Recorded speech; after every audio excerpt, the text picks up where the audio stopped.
gosh, with this latest case of muddled messaging from the Biden administration, new questions tonight about who's really running the show at the White House. So let's try to get some answers from tonight's Dream Team panel. Former Biden campaign surrogate Kevin Walling, along with Project 21 co-chair Horace Cooper. Welcome back, gentlemen. Hey, Shannon, good to be with you. Great to have you. Let's talk about this. This is the USA Today headline on the latest poll. Gloomy landscape for Democrats in midterms as Biden's approval drops to 38%. In USA Today Suffolk poll, we can also throw up the next poll. Kevin, the news is even worse for the vice president, down to just about 28% approval. Where do Democrats go from here? You know, you heard Bill Melugin talking about Congresswoman Ocasio-Cortez saying you got to double down on some of the further left policies. What's your take?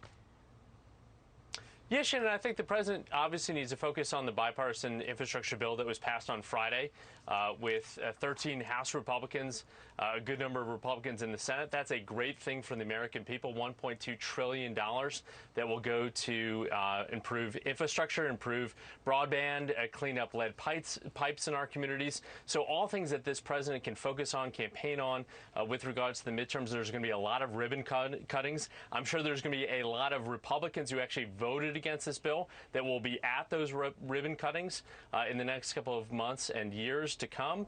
So this president needs to focus on the economy as we come out of this COVID crisis, focus on this infrastructure bill that was just passed resoundingly for the American people. And that is a roadmap to success now that we're a year out today from the midterms. Mark Penn's also trying to give some advice or a roadmap to success to Democrats. Writing in a New York Times editorial with another co-author, Andrew Stein, he says Senator Joe Manchin and Senator Kyrsten Sinema are not outliers in the Democratic Party.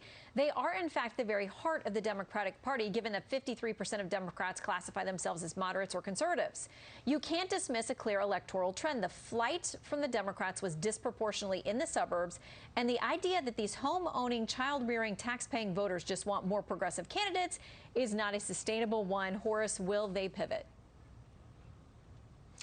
Doesn't look like they're going to pivot. I mean, here's the problem. We've spent trillions this year that don't focus on the real problem that exists in America. How do you encourage the very people who make up the backbone of our economy? Small businesses, people in blue-collar, skilled jobs, coming back to the workplace.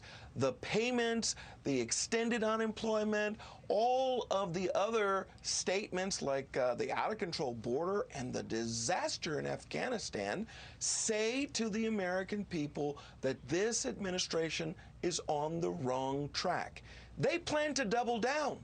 They plan to go forward and do more of the things that the American people reject. You're in a hole and you're digging. I say stop, but apparently I don't see signs that they will. Well, one of these issues is the fact of this Line 5 pipeline and the word that it runs Canada to Michigan about 540,000 barrels a day, and the fact that it may be potentially being considered to be shut down. Here is the exchange with our Peter Doocy over at the White House today on that issue. I said, is it being studied right now? Is the administration studying the impact of shutting down the Line 5? The Army Corps of Engineers is preparing an environmental impact to look through this. Okay, Horace, I'll start with you on this topic. They admit at a time when we're entering into a season of higher prices to heat your home, to fill up your car, that they're actually considering it, but they must think that there's a good reason for that. Going to the gas station right now almost feels like a hostage-taking event. And now, grandma's winter heating bill, what are we going to be seeing? How crazy are we going to let this situation get? The president should be signaling that it's garbage, that we would never do this kind of thing. And the fact that they can't say that is a sign that this administration still plans to keep right on the same path, the very same path that led to the shellacking in the Tuesday elections. Well, listen, we have seen that there's been confusing messaging on a number of things out of the White House. The president saying no no way on these payments to people who were separated, who came here to the U.S. illegally. Now we're hearing that's probably going to be true. We don't know how much.